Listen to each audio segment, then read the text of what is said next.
In this video, I'm going to teach you how to fix QuestCraft not working. It's a very easy process, so make sure to follow along.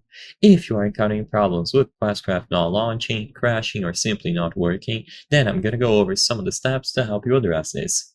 First, try restarting your headset. This is of course extremely simple, however, it is so simple to do that you should always start with this step. Restarting your headset can help clear up any sort of temporary software glitches, so press the power button for about 10 seconds and this should perform a forced restart on your headset, clearing up any sort of temporary glitches. Try launching the game again now that you have restarted your headset. If it is still not working, then you can move on to additional solutions. First, make sure that QuestCraft is up to date, running the latest version available alongside the MetaQuest operating system.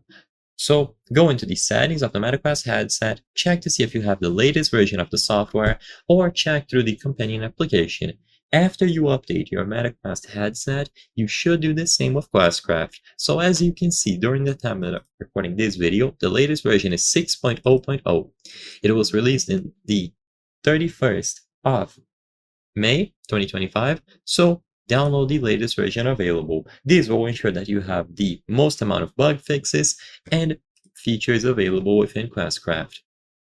After you update it, if it is still failing, you can consider a full reinstall of QuestCraft, so do it through the GitHub page or through SideQuest if you have it sideloaded. Now, besides this, it could come down to your login. So when you open QuestCraft on your headset, it is important that you sign in properly to your Microsoft account. That Microsoft account has to own Minecraft Java, so not only Bedrock, but also Minecraft Java. And after you open the link that they display to you on a web browser, you have to ensure that the code that you input matches. So always do this step whenever you are ready to sign into your Microsoft account through a web browser. So as long as you sign in and your account owns Minecraft Java, the login error should not happen. So your Microsoft email and SideQuest email should all have to match. So ensure that you have Minecraft Java purchased on your Microsoft email and that it matches the SideQuest email that you are using. So I hope I was able to help you. If this video helped you, please consider subscribing.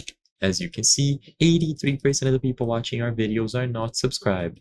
By subscribing, you can help us make higher quality videos. Thank you for watching and I'll see you on the next one.